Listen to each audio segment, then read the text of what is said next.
요한복음 19에서 21장, 요한복음 19장. 그래서 빌라도는 예수님을 데려가 채찍질하였다. 그리고 군인들은 가시관을 엮어서 예수님의 머리에 씌우고 자주색 옷을 입힌 다음 예수님께 바싹 다가가서 유대인의 왕 만세하고 조롱하며 예수님의 뺨을 후려쳤다.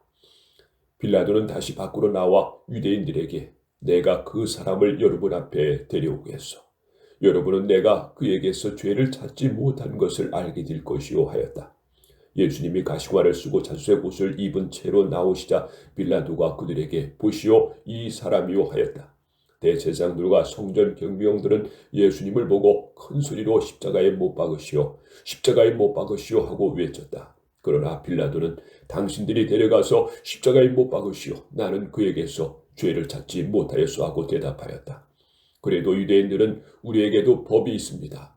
저 사람이 자기가 하나님의 아들이라고 하였으니 우리 법대로 하면 마땅히 처형되어야 합니다 하고 우겨댔다. 빌라도는 이 말을 듣고 더욱 두려워서 다시 관저로 들어가 예수님께 너는 어디서 왔느냐고 물었다. 그러나 예수님이 아무 대답도 하지 않으시자 빌라도가 나에게 말하지 않을 셈이냐. 내게는 너를 놓아줄 고난도 있고 십자가에 못 박을 고난도 있다는 것을 모르느냐 하였다. 그때 예수님이 이렇게 대답하셨다. 하나님이 주시지 않았다면 나를 해할 고난이 너에게 없었을 것이다. 그러므로 나를 너에게 넘겨준 자의 죄는 더 크다. 그때부터 빌라도가 예수님을 놓아주려고 했었으나 유대인들이 계속 소리를 질렀다. 이 사람을 놓아주면 로마 황제의 충신이 아닙니다. 누구든지 자기를 왕이라고 하는 사람은 황제를 반역하는 자입니다. 빌라도는 이 말을 듣고 예수님을 밖으로 끌고 나와서 널쩍한 돌에 깔린 곳에 마련된 재판석에 앉혔는데 널쩍한 돌이 깔린 그곳은 히브리 말로 가바다라고 하였다. 그날은 유월절 전날이었으며 때는 정오쯤 되었다. 빌라도가 유대인들에게 여러분의 왕이 여기 있어 하자 그들은 큰 소리로 죽여버리시오 십자가에 못 박으시오 하며 외쳤다. 빌라도가 그들에게 당신들의 왕을 십자가에 못 박으란 말이요 하자 대제사장들이 로마 황제 외에는 우리에게 왕이 없습니다 하고 대답하였다. 그래서 빌라도는 예수님을 십자가에 못 박으라고 그들에게 넘겨주었다. 그들의 손에 넘어간 예수님은 자기 십자가를 지고 해골타라는 곳으로 가셨다. 히브리 말로 해골타는 골고다이다. 거기서 그들은 예수님을 십자가에 못 박고 다른 두 사람도 예수님의 양쪽에 각각 하나씩 못 박았다. 빌라도는 유대인의 왕 나사렛 예수라는 죄패를 써서 십자가 위에 붙였다. 예수님이 십자가에 못 박히신 곳이 예루살렘 성에서 가까웠기 때문에 많은 유대인들이 와서 죄패를 읽었는데 그 죄패는 히브리어와 라틴어와 헬라어로 기록되어 있었다. 대제사장들이 빌라도에게 유대인의 왕이라고 쓰지 말고 자칭 유대인의 왕이라고 쓰라고 하였다. 빌라도는 쓸 것을 다 썼다고 대답하였다. 예수님을 십자가에 못 박은 군인들은 그의 옷을 가져다 4조각으로 나눠 각각 하나씩 가졌다. 그러나 속옷은 이어붙이지 않고 위에서부터 통으로 짠 것이어서 군인들은 이것을 찢지 말고 제비를 뽑아 가기로 하자 하고 서로 말하였다. 이것은 그들이 내 것은 서로 나누고 속옷은 제비를 뽑습니다라는 성경 말씀이 이루어지기 위해서이다. 그래서 군인들이 이러한 짓을 했던 것이다. 예수님의 십자가 곁에는 예수님의 어머니와 이모 글로바의 아내 마리아 그리고 막달라 마리아가 서 있었다. 예수님은 자기 어머니와 사랑하는 제자가 곁에 선 것을 보시고 어머니에게 그가 어머니의 아들입니다 하시고 또 그 제자에게 보라 네 어머니이시다 하고 말씀하셨다. 이때부터 그 제자가 예수님의 어머니를 자기 집에 모셨다. 예수님은 이제 모든 일이 다 완성된 것을 아시고 성경 말씀이 이루어지게 하시려고 내가 목마르다 하고 말씀하셨다. 마침 거기에 신포도주가 담긴 그릇이 있었다. 사람들은 그 포도주의 해면을 적셔 그것을 우슬조 가지에 매달아 예수님 입에 갖다 대었다. 예수님은 신포도주를 받으신 다음 다 이루었다 하시고 머리를 숙이시며 숨을 거두셨다. 그날은 안식일을 준비하는 날이었고 다음 날은 특별히 중요하게 여기는 안식일이었다. 그래서 유대인들은 안식일에 시체를 십자가에 그대로 두고 싶지 않아서 빌라도에게 그들의 다리를 꺾고 시체를 치워달라고 하였다. 그러므로 군인들이 와서 먼저 예수님과 함께 십자가에 못 박힌 두 사람의 다리를 꺾었다. 그러나 예수님께서 와서는 이미 죽은 것을 보고 다리를 꺾지 않고 한 군인의 창으로 예수님의 옆구리를 찔렀다. 그러자 곧 피와 물이 쏟아져 나왔다. 이것을 직접 본 사람이 증거하였으니 그의 증거는 참된 것이다. 그는 자기가 진실을 말하고 있음을 알고 여러분이 믿도록 하려고 증거한다. 이 일이 일어나게 된 것은 그의 뼈가 하나도 꺾이지 않은 것이다 라는 성경 말씀이 이루어지기 위해서이다. 또 다른 성경에는 이런 말씀도 있다. 그들은 자기들의 찌른 자를 바라볼 것이다. 그 후에 아리마대 사람 요셉이 빌라도에게 예수님의 시체를 가져가게 해달라고 요구하였다. 요셉은 예수님의 제자이면서도 유대인 지도자들이 두려워서 자기가 제자라는 것을 숨기고 있었다. 빌라도가 허락하자 그는 가서 예수님의 시체를 내렸다. 그리고 밤에 예수님을 찾아온 일이 있던 니고데모도 모략에 침향을 섞은 것을 킬로그램 정도 33kg 정도 가지고 왔다. 그 두 사람은 예수님의 시체를 가져다가 유대인의 장례법대로 향유를 바르고 모시천으로 쌌다. 예수님이 십자가에 못 박히신 곳에는 동산이 있고 동산 안에는 아직 사람을 매장할 일이 없는 새 무덤이 하나 있었다. 그날은 유대인이 유월절을 준비하는 날이었는데가 무덤도 가까이 있었으므로 그들은 예수님의 시체를 거기에 모셨다. 요한복음 20장. 안식일 다음날 이른 새벽 아침 어두울 때에 막달라 마리아가 무덤에 가서 보니 무덤을 막았던 돌이 옮겨져 있었다. 마리아는 시몬 베드로와 예수님 사랑하시던 제자에게 달려가 누가 주님을 무덤에서 가져갔는데 어디에 두었는지 모르겠어요 하였다. 그래서 베드로와 다른 제자가 무덤을 향해 떠났다. 두 사람이 함께 달려갔으나 베드로보다 다른 제자가 먼저 무덤에 도착하였다. 그는 구부려 모시천만 있는 것을 보고 안으로 들어가지는 않았다. 그때 뒤따라온 시몬 베드로가 무덤에 들어가 보니 모시천이 놓여 있었고 예수님의 머리가 쌌던 수건은 모시천과 함께 놓이지 않고 따로 개가져 있었다. 그제서야 먼저 무덤에 왔던 다른 제자도 들어가 보고 믿었다. 그들은 아직도 예수님이 죽었다가 다시 살아나야 한다는 성경 말씀을 깨닫지 못한 채 집으로 돌아갔다. 그러나 마리아는 무덤 밖에 서서 울고 있었다. 울다가 몸을 굽으려 무덤 속을 들여다보니 흰옷 입은 두 천사가 예수님의 시체를 두었던 곳에 하나는 머리밭에 하나는 발치에 앉아있지 않겠는가. 천사들이 마리아에게 여자여 왜 우느냐 하고 물었다. 그래서 마리아는 누가 내 주님을 가져갔는데 어디에 두었는지 모르겠습니다 하고 대답하였다. 이 말을 하고 뒤를 뒤돌아보았을 때 예수님이 거기 서 계셨으나 마리아는 그분이 예수님인 것을 몰랐다. 예수님은 마리아에게 여자여 왜 우느냐 누구를 찾느냐 하고 물으셨다. 마리아는 그분이 동산 관리인 줄 알고 여보세요.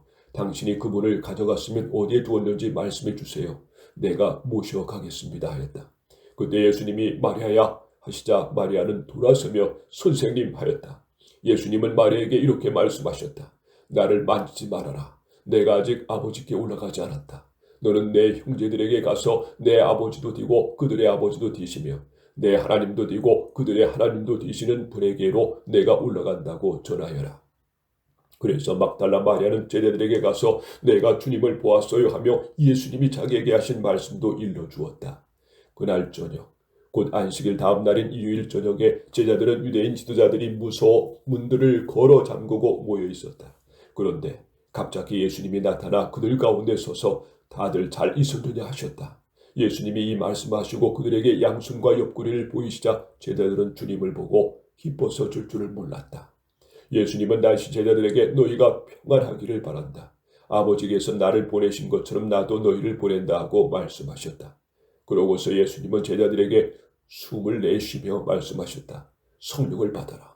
너희가 누구 죄든지 용서하면 그들이 용서를 받을 것이며 너희가 용서하지 않으면 그들의 죄가 그대로 있을 것이다.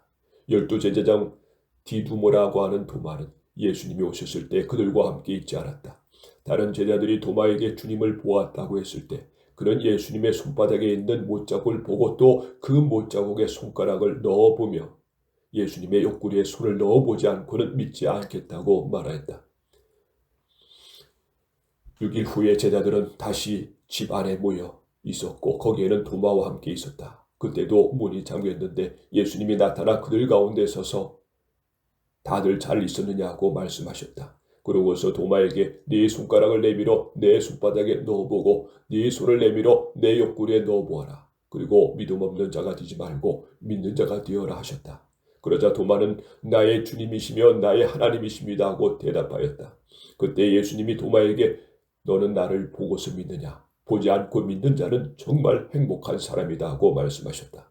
예수님은 이 책에 기록되지 않은 다른 기적도 제자들 앞에서 많이 행하셨다. 그러나 이것을 기록한 목적은 예수님이 하나님의 아들 그리스도라는 것을 여러분이 믿게 하고 또 여러분이 믿고 그분의 이름으로 생명을 얻도록 하기 위해서이다. 요한복음 21장. 그 후에 예수님은 디베랴 바닷가에서 제자들에게 다시 자기를 나타내셨는데 그 나타내심은 이렇다. 시몬 베드로와 디두모라고 하는 도마와 갈릴리 가나 사람 나다네엘과 세베대의 아들들과 그 밖에 두 제자와 함께 있었다. 그때 시몬 베드로가 물고기를 잡으러 간다고 나서자 나머지 사람들도 함께 가겠다고 따라 나섰다. 그들은 배를 타고 바다로 나갔으나 그날 밤 아무것도 잡지 못하였다. 날이 밝아 올 무렵 예수님이 바닷가에 서 계셨으나 제자들은 그분이 예수님인 줄 알아보지 못했다. 예수님이 제자들에게 얘들아 고기를 좀 잡았느냐 하고 물으시자 그들은 한 마리도 잡지 못했습니다 하고 대답하였다.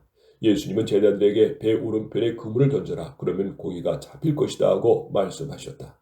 그래서 제자들이 말씀대로 했더니 고기가 너무 많이 잡혀 그물을 끌어올릴 수가 없었다. 그때 예수님이 사랑하시던 제자가 베드로에게 주님이시다 하고 말하자 옷을 벗고 있던 베드로는 주님이라는 말을 듣고 겉옷을 두르고 물에 뛰어들었다. 그러나 다른 제자들은 고기가 든 그물을 끌면서 배를 저어 육지로 나왔다. 그들이 나갔던 곳은 육지에서 100m도 안 되는 곳이었다. 제자들이 육지에 올라와 보니 숯불 위에 생선이 놓여 있었고 빵도 준비되어 있었다. 예수님은 제자들에게 지금 잡아온 고기를 좀 가져오너라 하고 말씀하셨다. 시몬 베드로가 배에 올라가 그물을 육지로 끌어올려 놓고 보니 그물에는 큼직큼직한 고기가 153마리나 가득 들어 있었다. 이와 같이 고기가 많아도 그물이 찌지 않았다. 예수님은 제자들에게 자 와서 아침을 먹으라 하고 말씀하셨다. 제자들은 그분이 주님이신 것을 알기 때문에 누구십니까? 하고 묻는 사람은 아무도 없었다. 예수님은 빵을 집어 제자들에게 나눠주시고 생선도 그렇게 하셨다. 예수님이 부활하신 후 제자들에게 나타나신 것은 이것이 세 번째였다. 식사가 끝난 후 예수님은 시몬 베드로에게 요한의 아들 시몬아 네가 이 사람들보다 나를 더 사랑하느냐 하고 물으셨다.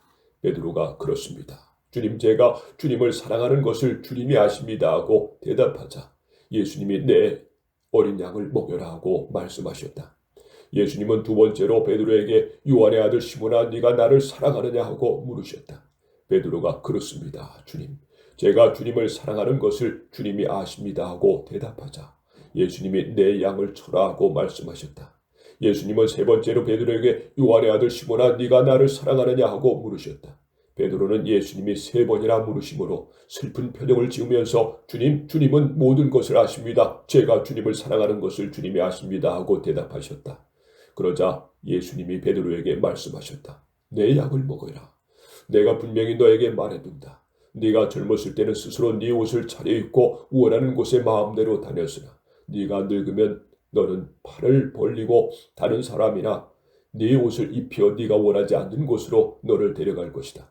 예수님이 이 말씀을 하신 것은 베드로가 어떤 죽음으로 하나님께 영광을 돌릴 것인가를 알리시기 위해서였다. 그러고서 예수님은 베드로에게 나를 따르라 하고 말씀하셨다. 베드로가 돌아다 보니 예수님이 사랑하시던 제자가 뒤따라오고 있었다. 그는 최후의 만찬 때 예수님의 품에 기대 누워 주님을 팔자가 누굽니까 하고 묻던 제자였다. 베드로는 그를 보고 예수님께 주님 이 사람은 어떻게 되겠습니까 하고 물었다. 예수님은 베드로에게 내가 다시 올 때까지 그가 살아있기를 내가 바란다고 해도 그것이 네게 무슨 상관이냐. 너는 나를 따르라 하고 말씀하셨다. 이 말씀 때문에 그 제자는 죽지 않을 것이라는 소문이 제자들 사이에 퍼졌다. 그러나 예수님의 말씀은 그가 죽지 않는다는 것이 아니라 내가 다시 올 때까지 그가 살아있기를 내가 바란다고 해도 그것이 네게 무슨 상관이냐 하고 말씀하신 것뿐이었다.